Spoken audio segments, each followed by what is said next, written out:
Welcome student, जामनीकांत BEd college की class में आप लोगों का फिर से एक बार स्वागत है। जैसा कि आप जान रहे हैं कि पिछले सप्ताह से जो है हम लोग रिवीजन क्लास कर रहे हैं, जिसमें आप लोगों को सबसे पहले बिहेवियरिस्ट थ्योरी के अंतर्गत मैंने पैवलोव की थ्योरी के बारे में आप लोगों से सारा विस्तृत रूप से आप लोगों को जानकारी प्रदान किया। अब हम आते हैं स्किनर की थ्योरी में। दोनों में अंतर क्या है? दोनों में सिर्फ अंतर है आपका SR और RS का, यानी कि यहाँ पे आप देखेंगे कि स्किनर की थ्योरी में RS यानी रिस्पॉन्स पहले होता है और स्टिमुलस बाद में दिया जाता है, जबकि हम लोगों ने पैवलोव की थ्योरी में पढ़ा था S यानी स्टिमुलस पहले देन रिइंफोर्समेंट रिस्पॉन्स बाद में होता है। तो आइए जानते हैं आज हम लोग स्किनर की थ्योरी जिसको कि हम लोग क्रिया प्रसूत अनुबंधन का सिद्धांत भी कहते हैं।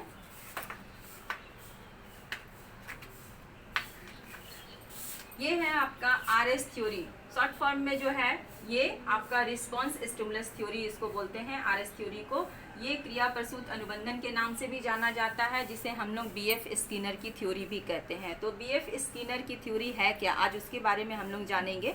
आइए जानते हैं कि BF स्किनर ये एक्चुअल में अमेरिका के रहने वाले थे और इन्होंने जो है अपना प्रयोग कबूतर और चूहे पर किया। देखिए मैंने यहाँ पे लिखा है कि इन्होंने किस पे अपना प्रयोग किया था, कबूतर और चूहे पर। इनका विषय क्या था, अर्थात ये जो सिद्धांत का इन्होंने प्रतिपादन किया है, इस सिद्धांत में इन्होंने क्या किया, इस सिद्धांत में इन्होंने उन ऐच्छिक क्रियाओं का जो है वो अध्ययन किया जो मानव या प्राणी यानी मानव या जानवर कोई भी जो है वो वातावरण के साथ में रह करके उन क्रियाओं को करता है, उसका इन्होंने इस सिद्धांत में अध्ययन किया है। तो स्किनर ने जो है इस अध्ययन के माध्यम से क्या कहा है कि व्यवहार जो होते हैं वो दो प्रकार के होते हैं। इन्होंने कहा कि व्यवहार जो करते हैं, चाहे वो मानव करे या फिर अन्य जानवर यानी कोई भी प्राणी अगर कोई व्यवहार करता है तो वो कितने प्रकार का होता है, तो उसको उन्होंने दो भागों में बांटा है। सबसे पहला है आपका रिस्पोंडेंट बिहेवियर। रिस्पोंडेंट बिहेवियर जो है वो एक ऐसी क्रिया है जिसमें क्या होता है कि उद्दीपन के माध्यम से होता है, अर्थात जो रिस्पोंडेंट बिहेवियर यानी रिस्पॉन्स जब हम करते हैं, अनुक्रिया जब हम करते हैं, ये व्यवहार कब दिखता है, जब हमारे सामने कोई स्टिमुलस पहले से होता है और उस स्टिमुलस को देख करके जब हम उसका रिस्पॉन्स देते हैं तो उसको हम लोग रिस्पोंडेंट बिहेवियर के अंतर्गत रखते हैं। तो फर्स्ट ये है यानी कि किसी भी उद्दीपन के माध्यम से जब कोई अनुक्रिया किया जाता है तो उसे रिस्पोंडेंट हम लोग बिहेवियर कहते हैं। दूसरा आता है ऑपरेंट बिहेवियर। यह क्या है, यह अनुक्रिया जो है वो बिना उद्दीपन का हो। ठीक है, यहाँ पर देखिए मैंने लिखा है कि यह क्रिया क्या होता है, उद्दीपन के माध्यम से होता है, और दूसरा जो है उसमें है कि अनुक्रिया बिना उद्दीपन के माध्यम से होता है। जैसे मान लीजिए कि हम लोग बच्चा जो है वो हाथ पैर चलाना सीखता है, जब तो हाथ पैर चलाता है और धीरे धीरे किसी चीज़ को पकड़ना सीख जाता है, या फिर हम कोई भी कार्य को करते करते जो है उसके सफलता तक पहुंच जाते हैं। अर्थात सफलता पहले हमको नहीं मिलती, हम उस कार्य को करते हैं और कार्य के अनुसार हमको सफलता मिलती है। तो ये होता है हमारा ऑपरेंट बिहेवियर, यानी किसी भी चीज़ को जब हम करते हैं और बाद में हमको स्टिमुलस प्राप्त होता है। तो स्किनर का प्रयोग क्या है, हम लोग आते हैं स्किनर के प्रयोग पे। तो स्किनर ने क्या किया है, देखिए मैंने यहाँ डिटेल्स लिखा है। स्किनर ने एक सफ़ेद चूहे को स्किनर बॉक्स में छोड़ दिया गया।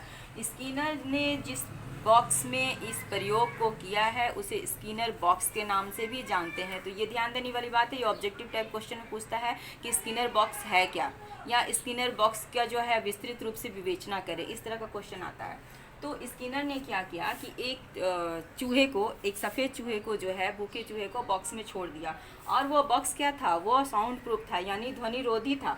उससे दीवार में जो है यानी बॉक्स की दीवार में एक लीवर लगा हुआ था, और लीवर का जो संबंध है वो एक स्वचालित मशीन से था, जिससे लीवर दबाने की अनुक्रिया की रिकॉर्डिंग अपने आप हो जाती थी, और लीवर दबने से अपने आप भोजन गोली के रूप में सामने आ जाता था। किसके सामने आ जाता था, चूहे के सामने आता था। ठीक है, तो ये है इनका प्रयोग। इसको बहुत ही शॉर्ट फॉर्म में मैंने आप लोगों को बताया है।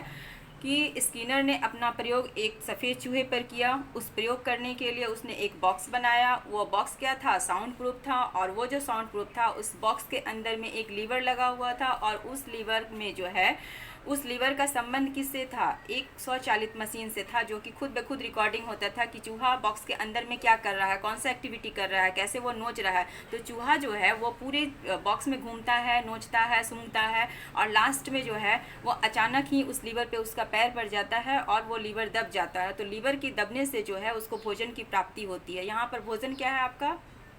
यहाँ स्वाभाविक उद्दीपक भोजन जो है, ये स्टिमुलस, ये आपको प्राप्त होता है स्टिमुलस के, यानी एस, ठीक है, एस यानी स्टिमुलस, आर यानी रिस्पॉन्स। जब बॉक्स में वो रिस्पॉन्स अनुक्रिया करता है, घूमता है, नोचता है, खसोटता है और उसी प्रक्रिया के दौरान बटन दबता है और फिर उसे स्टिमुलस की प्राप्ति होती है। तो यही है हमारा आरएस थ्योरी। नेक्स्ट क्लास में हम लोग इसके बारे में और विस्तृत रूप से जानकारी प्राप्त करेंगे कि इन्होंने अपने चीज़ों में किन किन बातों पर जोर दिया और उसको कैसे हम लोग शिक्षा में जो है वो उपयोग कर सकते हैं। आज के क्लास में इतना ही। Thank you.